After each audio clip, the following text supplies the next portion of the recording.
ലൈവിൽ വൻ ട്വിസ്റ്റാണ് സംഭവിച്ചത്. നിവിന് മണി ടാസ്കിലൊന്നും പങ്കെടുക്കാൻ കഴിയില്ലെന്ന് ബിഗ് ബോസ് പറഞ്ഞെങ്കിലും നിവിൻ ഒരു ലോട്ടറി അടിച്ചതുപോലെ വീട്ടിൽ നിന്നൊരു 15,000-ൻ്റെ ഒരു ചെക്ക് കിട്ടി. പക്ഷേ നിവിന് പങ്കെടുക്കാൻ പറ്റില്ല എന്നാണല്ലോ പറഞ്ഞത്. പക്ഷേ നിവിന് കിട്ടിയ ആ ഒരു ചെക്ക് മറ്റാർക്കെങ്കിലും കൈമാറ്റം ചെയ്യാമെന്ന് ബിഗ് ബോസ് അനൗൺസ് ചെയ്തു. അത് നിവിൻ തന്നെ അങ്ങോട്ട് ചോദിച്ചത് കൊണ്ടാണ് കേട്ടോ ബിഗ് ബോസ് അങ്ങനെ പറഞ്ഞത്. ഇപ്പോൾ എനിക്ക് പങ്കെടുക്കാൻ പറ്റില്ല, ഞാനിത് എടുത്തിട്ട് കാര്യമില്ല എന്നൊക്കെ പറഞ്ഞ് നിവിൻ മാറി നിന്നിരുന്നെങ്കിൽ നിവിൻ ഇങ്ങനെ ഒരു ഗെയിം അവിടെ കളിക്കാൻ പറ്റില്ലായിരുന്നു. നിവിൻ ആ എടുത്ത 15,000-ൻ്റെ ചെക്ക് അക്ബറിന് കൊടുക്കുന്നു എന്നാണ് ഏറ്റവും അവസാനം നിവിൻ തന്നെ പറഞ്ഞിരിക്കുന്നത്. അങ്ങനെ അക്ബറിന് ആ ഒരു ചെക്ക് കൊടുക്കുന്നുണ്ട്. അത് കൊടുത്തു കഴിയുമ്പോൾ അക്ബർ തമാശയ്ക്ക് പറയുന്നുണ്ട്, നിനക്ക് എന്താവശ്യം ഉണ്ടെങ്കിലും നീ വിളിച്ചോ എന്ന് പറയുന്നു.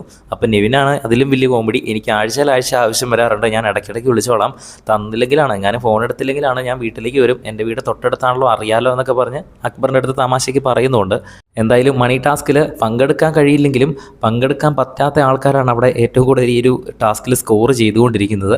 എന്തായാലും നിവിൻ നല്ലൊരു മൂവ് തന്നെയായിരുന്നു അത്. എന്തായാലും ഇനി വരുന്ന ടാസ്കിൽ ഇനി എങ്ങനെയാണ് നിവിൻ പങ്കെടുക്കുമോ ഇല്ലയോ, അതോ നിവിനെ പൂർണ്ണമായും വിലക്കുമോ എന്നൊക്കെ നമുക്ക് നോക്കാം. എന്തായാലും ഇത് വല്ലാത്തൊരു ട്വിസ്റ്റായി പോയി. കൂടുതൽ അപ്ഡേറ്റ്സുമായി വീണ്ടും വരാം.